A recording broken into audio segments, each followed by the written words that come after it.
mando un cheque de $1000 al que me diga la palabra homosexual en la Biblia, ¿dónde está? No existe. La palabra homosexual no existe en la Biblia. No existe como tal. Yo siempre he dicho, si nosotros tenemos una mejor vida sexual, todo eso se puede mejorar. ¿Vos qué opinas de eso? ¿Cuál es el aporte de Jesucristo a las relaciones sexuales? Familia, yo quiero preguntarle al Padre que si el sexo anal es pecado. El hombre tiene algo de Dios que la mujer no tiene, la mujer tiene algo de Dios que el hombre no tiene, y cuando se une el hombre y la mujer en la complementariedad son reflejo de la unicidad de Dios. Porque Él se puso de pie y dijo, yo quiero decirle a todos ustedes que yo soy homosexual. Para mí no ha sido un problema eso, pero lo que para mí sí ha sido un problema es la homofobia de ustedes. Y tengo 60 y no sé cuántos años de edad, yo que tenía, soy homosexual, siempre me han gustado los hombres, yo no me volví homosexual. Okay. O sea, este cura fue una declaración muy fuerte y dijo, y los invito a ustedes que sanen su baba. El caso es que el día siguiente suspendido.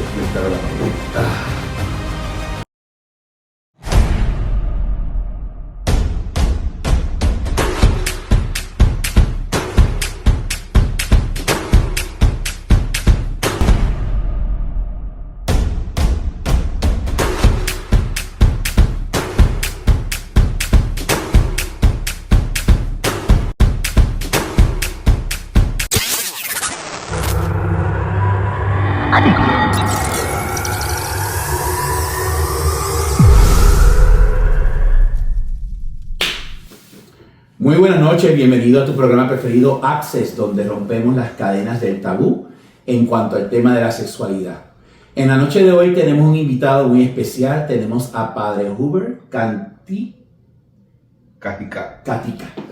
Yo sabía que iba a tener problema con ese apellido.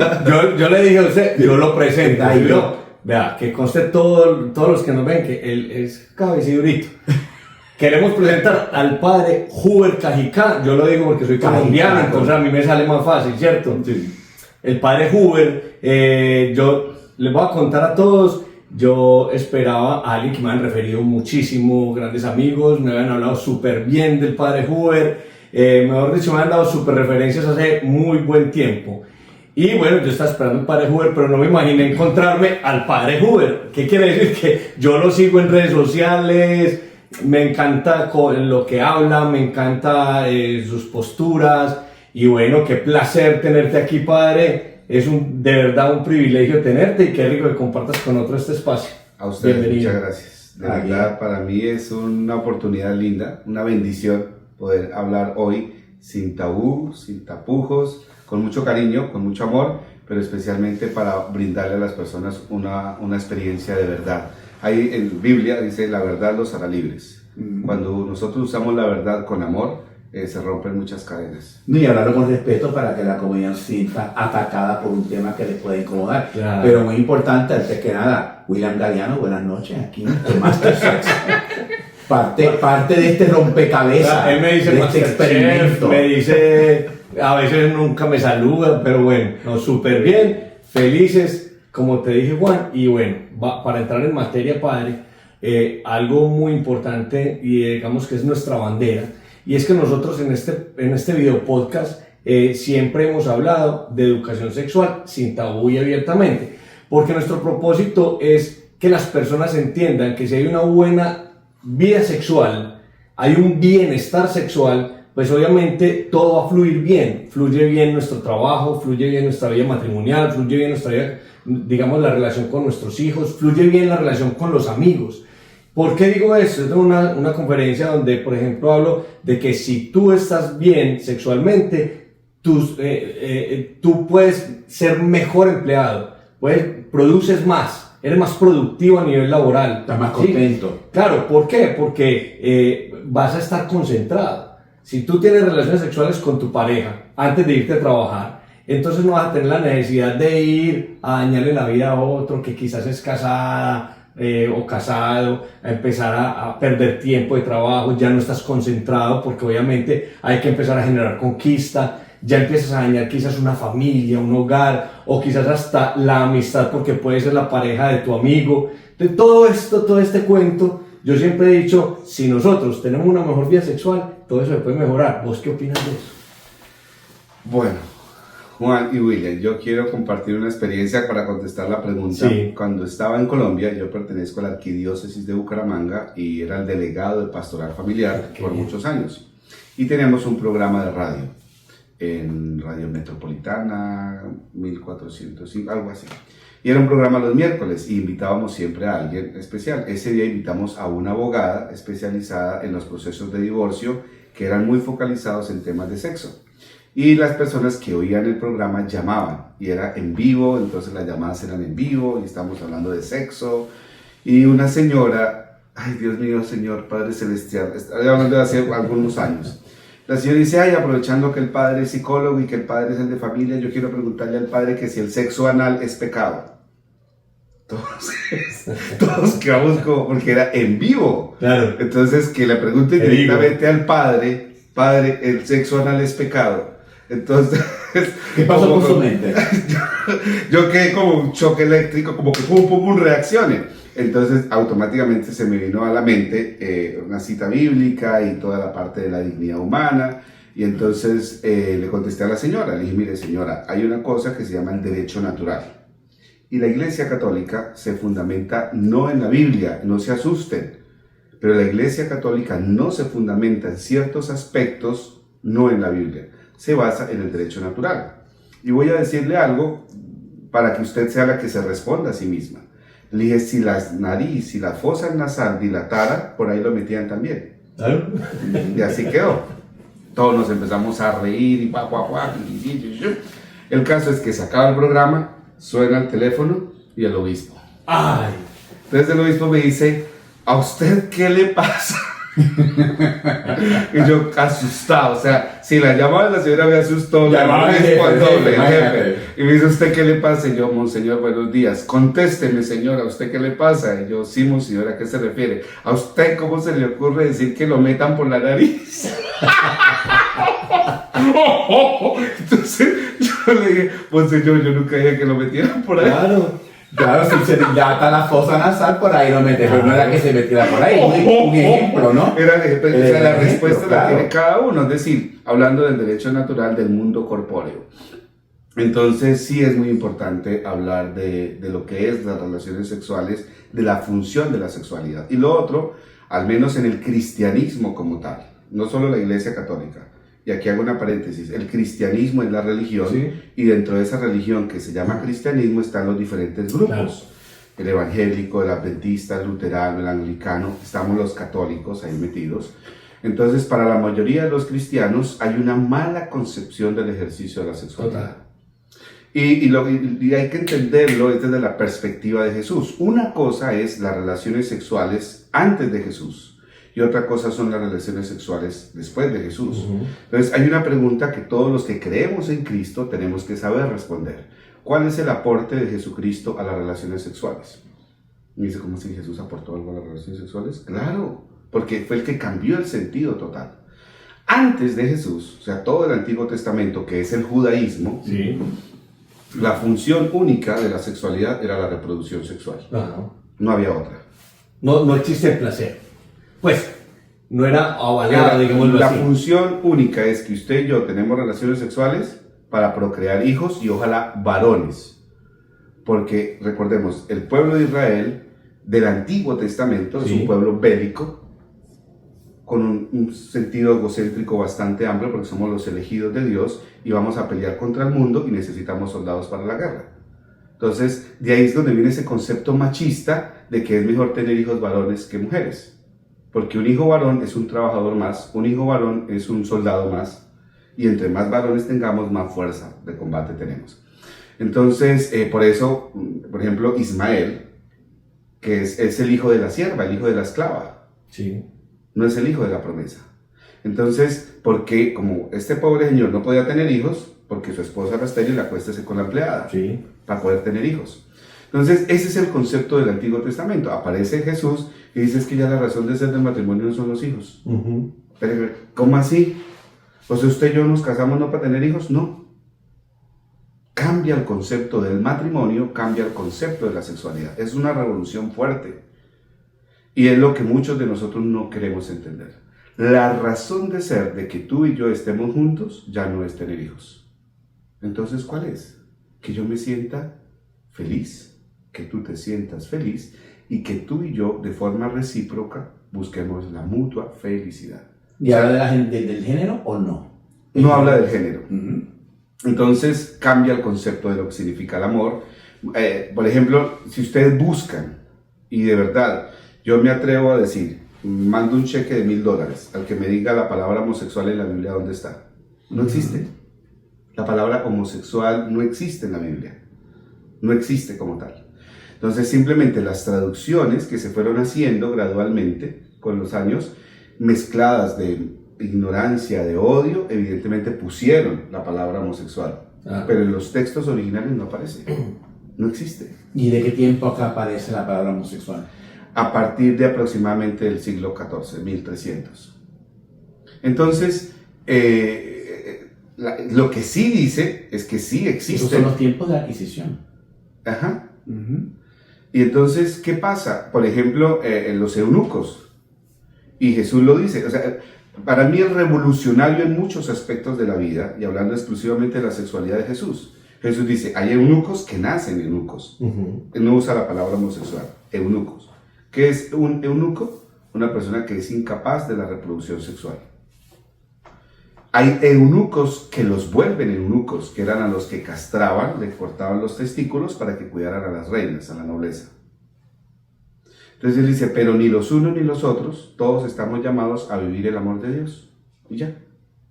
Entonces, si en realidad no se menciona nada sobre el homosexualismo hasta tiempos después del siglo XIV, como usted bien dice, ¿por qué existe tanta persecución en contra de la comunidad LGBT específicamente? Persecución contra todos. O sea, usted sea ladrón, corrupto, pero si es prostituta, no.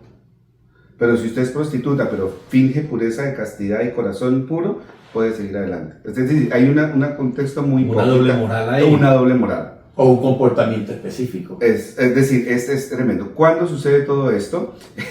Aquí hay que remontarnos a años antes de Cristo, y es Platón y Aristóteles. Estos dos señores, con sus pensamientos filosóficos, no sé si recuerdan la teoría de la cueva de Platón, donde dice que el alma está encerrada en el cuerpo, y el cuerpo es la cárcel del alma, entonces estamos llamados a la trascendencia.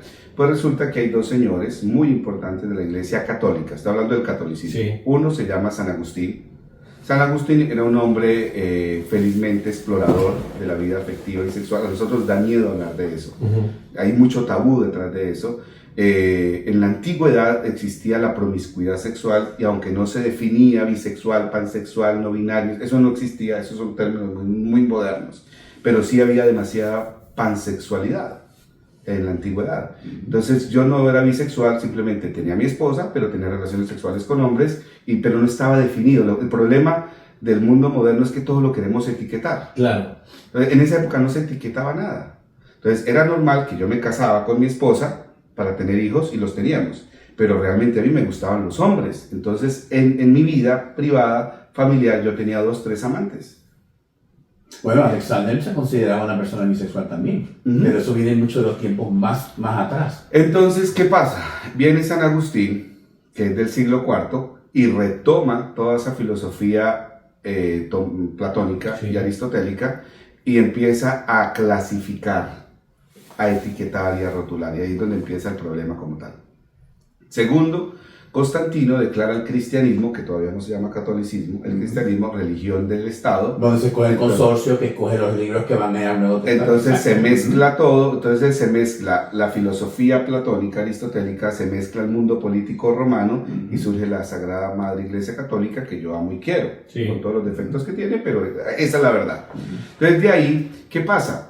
Fue para controlar la rebelión del pueblo. Para muchas cosas. O sea, por ejemplo, hasta está escrito, o sea, yo digo, Dios mío, Señor, perdónanos, pero hasta el siglo IV había mujeres obispos, había mujeres sacerdotes. Sí. Simplemente cuando se mete la religión como Estado, los clérigos tenían el nivel de Senado. En el Senado de la política romana no hay espacio para las mujeres. Entonces, si yo quería tener estatus de senador, tenía que ser solo hombres. Entonces, ¿qué? Saquen a las mujeres. Pero eso lo eligieron ellos en el momento en que se Es cuando Constantino declara la religión. Pero mi pregunta Pero Constantino era un político. Constantino era un emperador, no era un religioso. pero la pregunta es la siguiente, o sea, si él manipuló prácticamente las escrituras para acomodarlas en su mente político, como entonces, No tanto lo manipuló. porque hubieron escrituras que no lo lograron en esa selección. La iglesia, mire, por ejemplo, ahí me da risa, por lo que me río.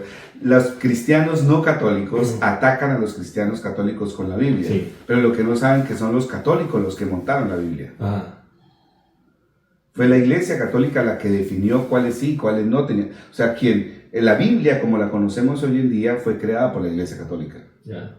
Y ellos decidieron cuáles libros eran sí y cuáles no. Entonces, ahí hay mucha polémica. Entonces, hasta hace muy poco es que aparecen lo de los libros apócrifos, que son bellísimos, que hay que leerlos y conocerlos y profundizar. Entonces, la esencia, para terminar esta idea, es, aparece San Agustín siglo IV, que empezó como a sembrar el moralismo sexual fuertemente marcado. Pero hasta el siglo XIII, es decir, en 1200, aparece un señor, doctor, que se llama Santo Tomás de Aquino. Entonces, Santo Tomás de Aquino, en la Suma Teológica, moraliza y sataniza todo lo que es sexual. Del siglo XII hacia atrás, usted encontraba una imagen de Jesús desnudo, porque murió desnudo. El trapito que le vemos a Jesús en la cruz se lo pusieron en el siglo XIII. Ah, sí. Pero del siglo XIII para atrás estaba Jesús con su pene, sus testículos, su vello púbico en la cruz. Porque no había problema con la genitalidad. Hasta ahí no había tabú, no había etiqueta. No había tabú, o sea, era Normal. Era normal. Hay cosas que unos dicen que es mito, que es verdad, pero cada uno crea lo que quiera creer. Claro. Pero, por ejemplo, yo no sé si ustedes recuerdan cuál es ese santo que aparece físicamente bonito, con flechas en el cuerpo, amarrado a un árbol. ¿Se acuerdan cómo se llama? San Esteban. San Esteban, sí. San Esteban era un soldado romano. Sí. Los soldados romanos tenían pareja hombre, con los que se amaban, se querían, se protegían y eran una relación estable, sexualmente constituida, avalados por el imperio romano. Cuando Sebastián se vuelve al cristianismo, se convierte al cristianismo, él dice, evidentemente, por mi convicción religiosa, yo no puedo seguir con otro hombre, ni teniendo relaciones sexuales, ni amando a otro hombre, ni siendo pareja de otro hombre. Pero no, en ningún momento dice que eso sea pecado, simplemente dice, mi convicción me lo impide, y dice, yo ya no puedo seguir llevando el estilo de vida del imperio romano, ahora como cristiano. Entonces se convierte al cristianismo, los otros soldados romanos lo acusan y lo matan. Entonces es un mártir. Claro. Entonces muchas personas desconocen eso. Por ejemplo, el mismo San Agustín, el mismo San Francisco de Asís. San Francisco de Asís tenía una vida promiscua, desordenada, donde tenía relaciones sexuales con hombres y con mujeres. Entonces imagínese usted un San Francisco teniendo relaciones en una orgía, por ejemplo. Ajá, no. Entonces simplemente que a nosotros, Dios mío, ¿cómo así? El Francisco en una orgía, el Padre Celestial bendito, no. Y el Agustín en otra orgía, y no, Dios mío. Y el San Esteban, con Clara de Asís. ¿Y estaba Clara de Asís ahí? no, Clara era muy menor cuando eso, pero Pero no falta que la meta. Pero, es decir, el moralismo medieval, vean, no sé si conocen el Vaticano, el Museo Vaticano, por favor conózcanlo, van y miran esas imágenes bellísimas, y la mayoría de las imágenes tienen la hojita en el pene. Sí. ¿Por qué le pusieron esa hojita? Esa hojita en el pene no es original. Esa hojita al pene se lo quitaron Ajá. y le pusieron Le la ponen una hojita hoja. porque mostrar el pene era pecado. Bueno, en la Capilla Sixtina, originalmente los desnudos, y el Papa del momento manda taparlo, Ajá. porque dice eso no puede estar así, Ajá. ¿entiendes? Porque había una visión, o sea que se arrastraba una visión de esos tiempos y también la controversia de aquellos que creían en lo opuesto. Entonces, fíjate, donde se crea toda esta controversia, a lo que hemos llegado hoy en día. La religión, no solamente el catolicismo, hablemos del cristianismo, del judaísmo, Sí. del islamismo. La mayoría de las religiones, bueno, hay 3 religiones grandes monoteístas, el judaísmo, el islamismo, y todos somos hijos del mismo papá. ¿No? O sea, de diferente mamá, pero El mismo. somos 3 hermanitos de distinta mamá, y se llama el islamismo, el judaísmo y el cristianismo. Y nuestro papá es Abraham. Abraham es el padre en la fe. Entonces, estas 3 religiones monoteístas tristemente han hecho mucho daño desde la parte moral y ética a la sexualidad. muchísimo. Entonces lo que he intentado, por lo menos en el lado de la Iglesia Católica en los últimos años, es empezar a redireccionar, a sanar heridas. Haga de cuenta mi trauma de la infancia. Claro. Entonces yo busco un consejero, Sí. busco un terapeuta para sanar porque a mí me abusaron sexualmente, porque yo vi que mi papá abusaba a mi mamá, porque yo veía, porque mi tío era gay y se Sí. suicidó. Entonces, todos esos traumas de la infancia yo busco un consejero para sanarlas.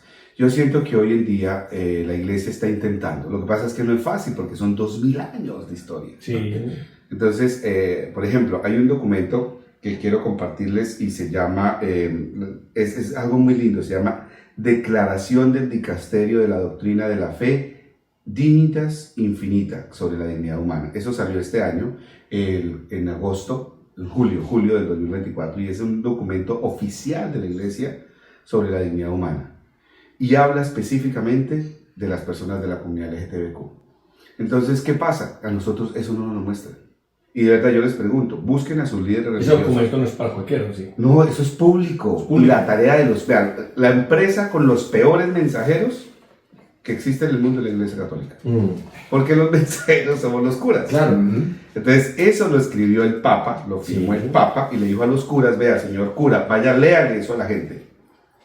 Pero si estás hablando de una persona que todavía en lo que antiguamente se hacía no lo va a leer. Absolutamente San no. Agustín, Yo entiendo. San Agustín no lo es. Entonces, permítanme leer el numeral, solo el numeral. Sí, claro, 55. no, este programa es tuyo. Es una, para mí eso, yo cuando leí eso, yo lo volvía y leía, lo volvía y leía, y bueno, porque yo entré en crisis, y el contexto es Andrea, que es una mujer que quiero mucho. Andrea Montañez me dice, ay, Huber, ¿cómo es posible que el Papa nos está dando duro? Y el Papa le dice, ¿pero usted dónde sacó eso, Andrea? Digo, es que le mando a este periodista, un periodista homofóbico, racista, envenenado de odio, dice, por fin el Vaticano puso su posición sobre la comunidad LGTBQ y los condenó al fuego del infierno. Así tal cual, periodista en Miami. Y entonces... y yo de una vez dije, así, ¿cómo así? Venga, lo que tengo que mirar. Y el tipo lo que hizo fue tergiversó el documento. Porque todo lo contrario. Entonces le dije, Andreita, ¿tiene tiempo? Me dijo, claro, padrecito. Le dijo, vamos a sentar y lo vamos a leer. Y vamos a decirle a ese tipo que no sea mentiroso. Y solo el numeral 55, sobre la dignidad humana. Dice, la Iglesia desea ante todo reiterar que toda persona, independientemente de su tendencia sexual, ha de ser respetada en su dignidad y acogida con respeto, procurando evitar todo signo de discriminación injusta y particularmente cualquier forma de agresión o violencia. Por ello, hay que denunciar como contrario a la dignidad humana que en algunos lugares se encarcele, torture e incluso se prive del bien de la vida a no pocas personas únicamente por su orientación sexual. Wow. Papa Francisco. La primera vez que lo veo. Papa Francisco, julio del 2024. Entonces, ¿qué pasa? Nosotros, es que el odio... Y cuando él escribe eso, ¿qué opinan los que lo siguen a él? Como usted y como los obispos, Bueno, los cardenales, hay que no muchos- están de acuerdo con dígame ahora, pero el jefe dijo esto, pero ¿estamos de acuerdo o no estamos de acuerdo? hay muchos que no quieren al Papa Francisco, Claro. porque él está cambiando Ha sido un revolucionario. total, de decir, espérese, una vez en Brasil, estaba porque era parte de mi trabajo, Ajá. y están todos los obispos de América Latina. Nosotros los hispanos nos falta muchísimo leer, instruirnos, educarnos, Sí, nos falta total. demasiado. El hábito de la buena lectura Sí. no lo tenemos. Entonces dice el Papa Francisco, porque sale un obispo con su mitra es el gorrito que se ponen aquí, lleno de piedras preciosas y un anillo que eso parecía una bola de billar. Y el Papa se queda mirándolo y lo miraba y llegó allá. Entonces eso parecía un desfile de modas de piedras preciosas. Y el Papa solo miraba. Entonces el que estaba nosotros íbamos como del Vaticano a prestar el servicio de traductores y toda esa cosa. Entonces dice uno, ay Dios mío, Señor, que el Papa no vaya a decir nada, que el Papa no diga nada, porque él siempre dice cosas muy fuertes. Entonces coge el micrófono y dice, esto no es oficial. Pero a todos ustedes, señores obispos, quiero recordarles que la Edad Media se acabó hace más de 500 años. Gracias. Y se sienta.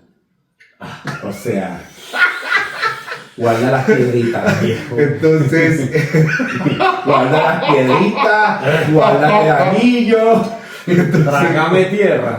exactamente. Entonces, y así muchos apuntes, muchos. O sea, muchos apuntes del Papa Francisco. Muy fueron. observador, ¿viste? El tipo es un jesuita, Sí. es un jesuita empresario, es un jesuita futurista. Entonces, y aparte eso es un argentino que conoce todo lo que implica el orgullo, la soberbia, la prepotencia, conoce el tema de las relaciones de la corrupción que hay dentro de la iglesia con el mundo político. Entonces él es un autocrítico. Y que evidentemente a muchos no nos gusta eso. Que a mí venga alguien a decirme que usted está mal, no. Sí, total, nos cuesta, Bueno, nos cuesta reconocernos. No solamente que está mal, sino que por año estás bien y de repente ahora estás mal. Claro. Entonces la gente se habitua a estar bien y piensa que es correcto y viene alguien a decirte, ¿sabes qué? Estás equivocado. Después, Y no duro sé si eso. ustedes se acuerdan cuando fue polémica que el Papa dijo que las parejas gay había que bendecirlas, que sí, que no, Sí, que la claro. bendijera. Y fue otra polémica tremenda. Siempre basados en la mentira. En ese tema, me pregunto, ¿por qué la comunidad LGBT no puede casarse en la casa de Dios con la bendición de Dios? Bueno, en la Iglesia Católica Romana no. Y la única razón principal que tiene la Iglesia Católica, y volvemos al inicio, es el derecho natural. El derecho natural es, para la Iglesia Católica, dice, la función del matrimonio es la complementariedad. Entonces, basados en el concepto antropológico, o sea, cómo la Iglesia Católica concibe al ser humano. Si usted mira, por ejemplo, la concepción del hombre o de la persona en el hinduismo, en el taoísmo, es diferente. Si entiende la persona humana como desde el judaísmo, es distinto. Entonces, la concepción antropológica de la Iglesia Católica dice que el hombre tiene algo de Dios que la mujer no tiene, la mujer tiene algo de Dios que el hombre no tiene, y cuando se une el hombre y la mujer en la complementariedad son reflejo de la unicidad de Dios. Esa es la única razón. Entonces, la Iglesia dice, como yo te amo, Juan, y yo sé que tú me amas, y como pareja estamos bien. Pero desde el concepto antropológico de la Iglesia Católica, tú y yo no podremos ser pareja desde ese concepto. Por lo tanto, no hay acceso al sacramento del matrimonio. Entonces, en ese sentido, el Papa lo que hace en ese documento es aclarar lo que yo le estoy diciendo. Ese documento es bellísimo y yo digo, hay que leerlo unas 3, 4 veces para entender qué es lo que el Papa está queriendo decir.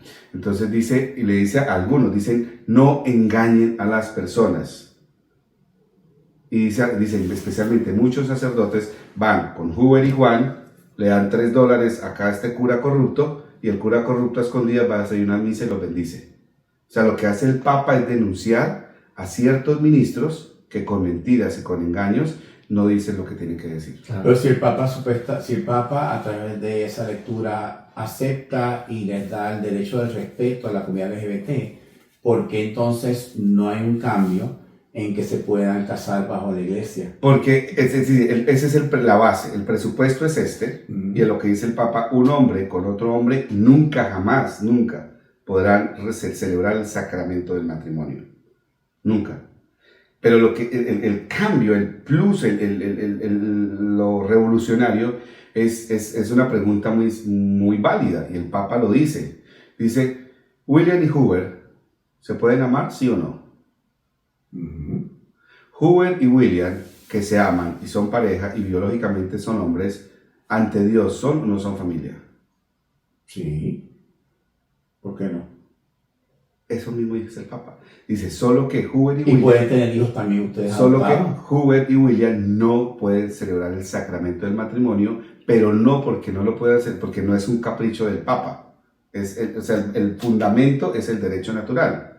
Entonces, aparece alguien que hace una crítica fuertísima y dice, hay un hombre trans y hay una mujer trans y se casan, y el hombre trans es el que queda embarazado. No sé, bueno, el primer caso fuerte fue una colombiana casada con un puertorriqueño. Entonces, el puertorriqueño fue el que quedó embarazado, es una cosa. Sí. Entonces, ellos sí se pueden casar por la iglesia. Entonces, esa fue y el mismo que trajo a colación ese caso fue el mismo Papa. Ajá. Yo entonces ahí les dejo eso, peleen. Discutan ustedes, o sea, y es la verdad. O sea, si yo soy un hombre trans y hay una mujer trans y nos casamos los dos y yo como hombre trans porque tengo la matriz, quedo embarazado, entonces biológicamente sí me puedo casar por la iglesia.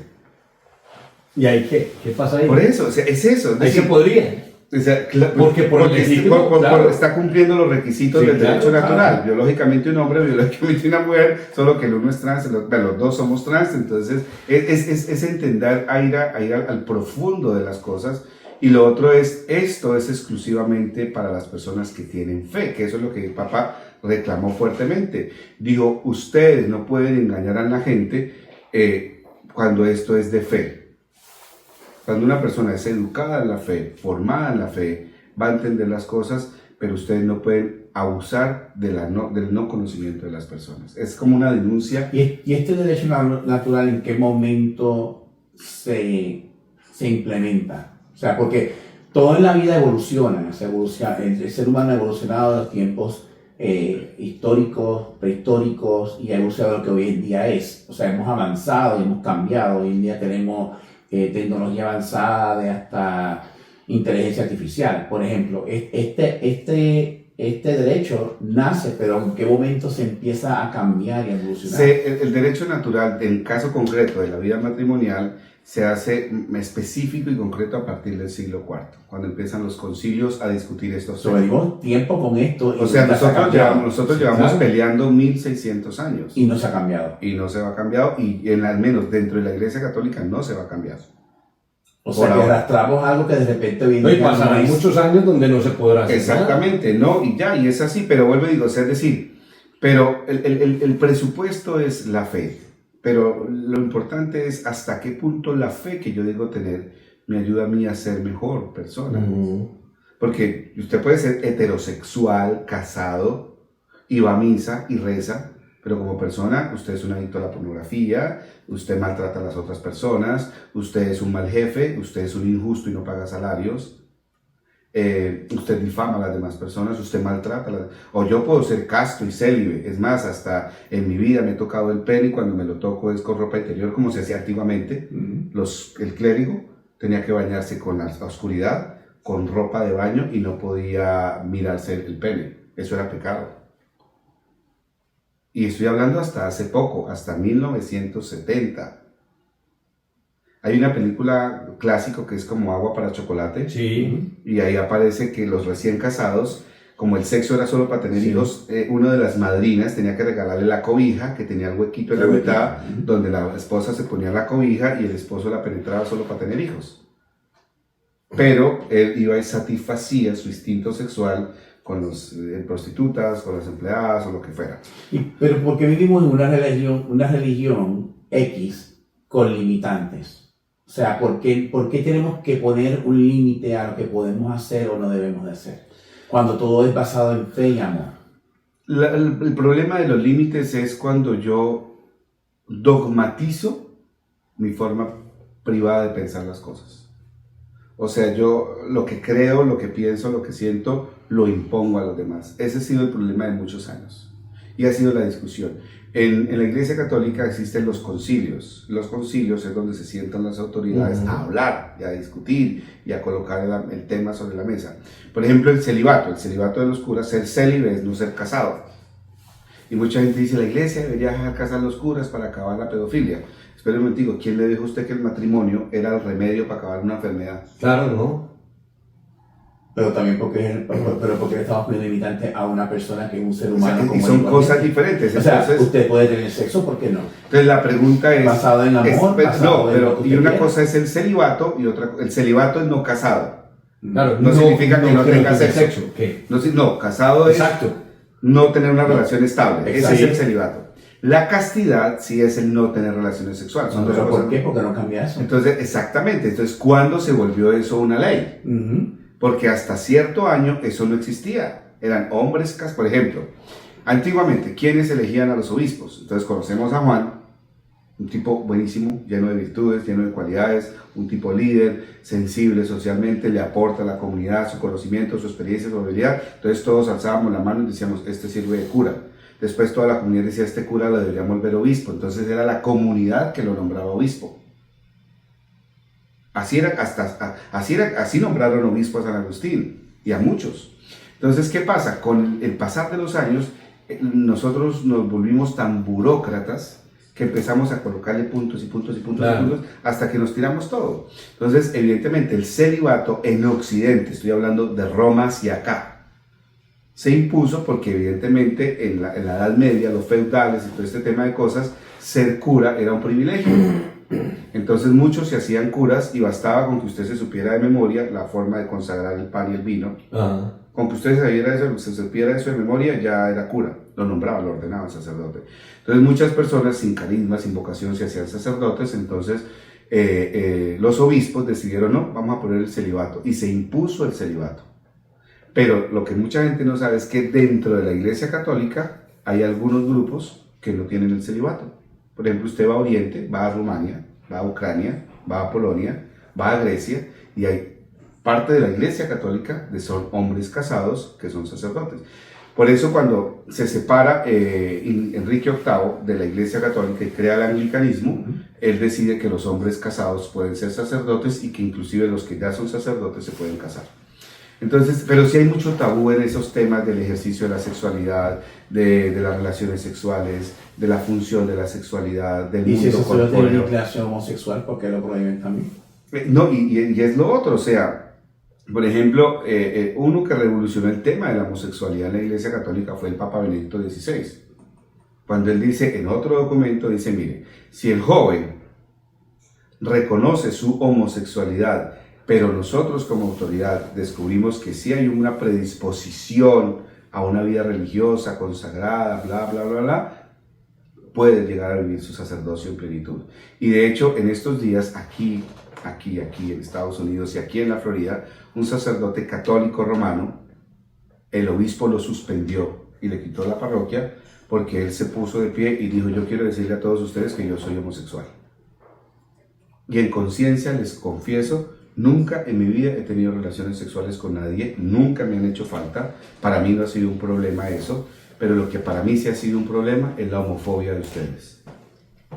Y tengo 60 y no sé cuántos años de edad, dijo que tenía, soy homosexual, siempre me han gustado los hombres, yo no me volví homosexual. Okay. O sea, este cura fue una declaración muy fuerte y dijo, y los invito a ustedes, sanen su barba. El caso es que al día siguiente suspendido, le quitaron la parroquia.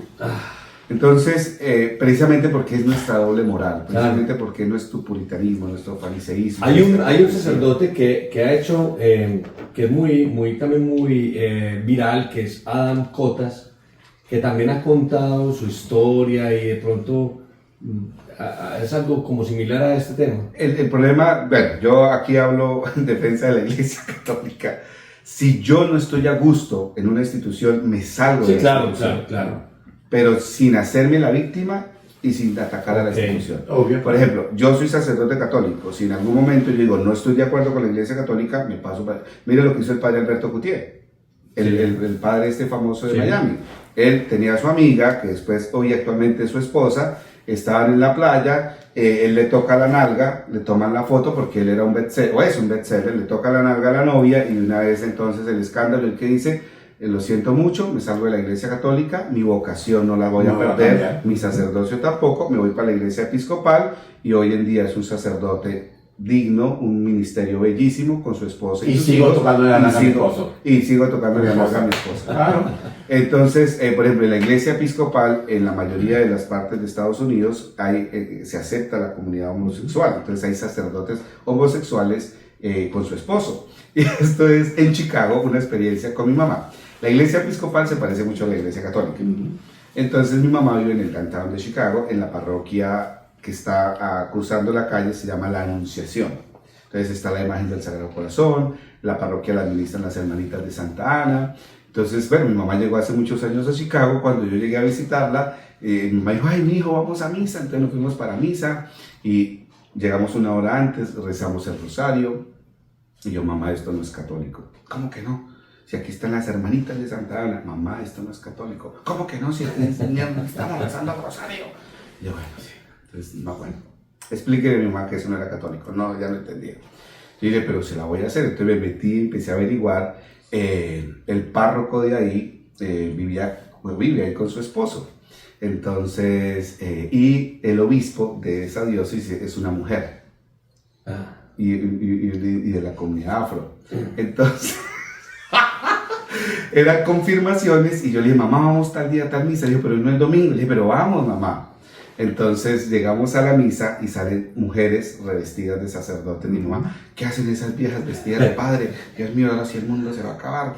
Y cuando sale el obispo, y así, de una forma racista, discriminatoria, machista, dice, ¿y esa negra qué hace vestida de obispo? Y yo, mamá, eso es racismo. ¿Cuál racismo? Eso es una blasfemia, una negra vestida de obispo. Yo le digo, mamá, porque esta no es la iglesia católica. Bueno, sale el padre, el párroco, un americano, habla en inglés y dice, bueno, y al final mi esposo está en el salón parroquial para que hagamos el compartir. El sello final. Entonces le digo, mamá, al final el esposo del padre, dice, ¿cómo? ¿El esposo? La esposa, mamá, el esposo. Entonces, no, a ella se le acabó la claro. Entonces, fuimos al salón parroquial y el esposo, un hispano, un dominicano, un señor muy lindo. Entonces yo, hola, mucho gusto, ay, bienvenido. Le dije, le presento a mi mamá, hola, mi mamá, él es el esposo del padre. Mi mamá lo miró de una forma tan despectiva, él lo sintió. Entonces se lo dijo, le dijo, señora, mucho gusto, yo soy fulano de tal, soy el esposo del párroco. Y yo también trabajo aquí en la parroquia. Entonces mi mamá quiere entrar y dijo no. Entonces fue un choque. Ella ahí logró entender que esa parroquia no era católica. Y no volvió. Entonces, es decir, a nosotros nos falta mucho para entender el concepto de que en el mundo no solo existo yo y mis creencias. Claro. En el mundo existen otras formas de ser, de vivir y de existir. Para mí ha sido un problema grandísimo, por ejemplo, la cosa más absurdamente estúpida, en el día de los disfraces de octubre, pues yo me disfracé de duende. Y empieza una señora en las redes sociales, ¿cómo así este padre no es católico? Este padre es el anticristo, este padre no sé qué, este padre no sé qué. Entonces yo le escribí, le dije, señora, usted está disfrazada de bruja toda la vida y yo nunca le digo nada. ¿En serio? Ahí le contesté, sí. Y usted está disfrazada de bruja y toda la vida y yo no le digo nada. Yo al menos me disfracé un ratito, pero usted... Excelente. Pues no nos queda más nada, Willy, se nos fue el tiempo como siempre. Hasta nuestra próxima visita aquí con el padre y con el próximo tema que vamos a traer. Okay. Muchas gracias, Gracias, padre. gracias, Juan. Gracias, Juan. Gracias a toda la comunidad que nos sigue, a todos nuestros seguidores. Gracias por seguirnos. Compartan esta información, compartan con todos sus amigos y que sean sexualmente muy felices. Buenas noches.